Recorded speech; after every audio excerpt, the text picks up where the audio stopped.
इसमें जो घटनाक्रम रहा हुआ है उसे यदि आप देखें कि 6 तारीख की रात 7 तारीख की सुबह भारत ने आक्रमण किया और उसके बाद हमारे प्रवक्ता ने कहा कि हमने पाकिस्तान, डीजीएमओ ने फ़ोन किया पाकिस्तान को और कहा कि हमने तुम्हारे आतंकी संगठन पर आक्रमण किया है और हमारी तरफ से अब कोई और का आक्रमण नहीं होगा, हमारी तरफ से एक युद्ध विराम कहिए इसे आप, हमारी तरफ से विराम है। तो हमने मौका दिया पाकिस्तान की सेना को कि वो अगर यदि अपने आप को अलग करना चाहे इन आतंकी संगठनों से तो कर सकती है। ठीक।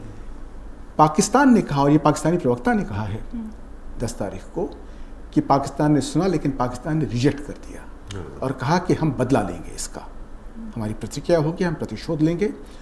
और उन्होंने उसके बाद अगले 2-3 दिन खूब सारे ड्रोन भेजे, मिसाइल भेजे, आक्रमण किया, हमारे 15 स्थानीय ठिकानों पर आक्रमण किया। हमारी सुरक्षा सेना ने सबको निरस्त कर दिया। लेकिन 10 तारीख की सुबह भारत ने आक्रमण किया पाकिस्तानी 5 प्रमुख पाकिस्तानी सैन्य ठिकानों पर, एयरफील्ड्स पर, यहाँ तक कि रावलपिंडी का जो एयरबेस है चकलाला जिसे नूर अहमद कहते हैं, उस पर आक्रमण किया। तो जब वो आक्रमण किया भारत ने, यानी ये दिखा दिया कि न केवल 7 तारीख को जब हमारे में आक्रमण किया था तब भी पाकिस्तान की जो एयर डिफेंस थे वो नहीं रोक पाए थे हमारे मिसाइल्स को, और 10 तारीख तक युद्ध काफ़ी आगे बढ़ चुका था, यानी पाकिस्तानी सेना सतर्क थी। सतर्क होने के बावजूद हमारे जो मिसाइल्स थे वो पाकिस्तान में घुस करके और बिल्कुल अंदर जा करके उनके ठिकानों पर बम गिरा के निरस्त किया, आक्रमण किया वहाँ पर। तो पाकिस्तान समझ गया कि हमारी जो सुरक्षा व्यवस्था है वो बिल्कुल कमज़ोर हो गई है, भारत जब चाहे जहाँ चाहे आक्रमण कर सकता है।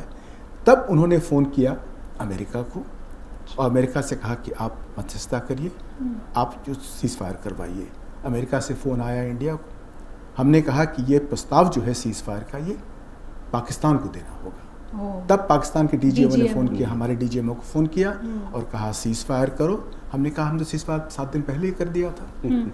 अच्छा, इसका पुष्टिकरण जो है अगर आप देख सकती हैं पाकिस्तान के जो प्रवक्ता है उसका आप स्टेटमेंट पढ़िए, तो उन्होंने कहा है कि हमने 7 तारीख को तो भारत का प्रपोजल रिजेक्ट कर दिया, लेकिन 10 तारीख को जब हमने बदला ले लिया भारत पर, जब हमने आक्रमण कर दिया भारत पे और कुछ अंतर्राष्ट्रीय जो इंटरलोक्यूटर से मध्यस्थ थे उनके कहने पर हमने भारत का जो पुराना प्रस्ताव था उसको हमने स्वीकार कर लिया।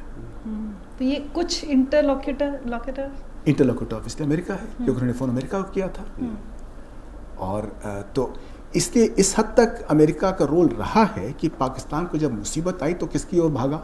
अमेरिका की ओर भागा और कहा हमारी मदद करो।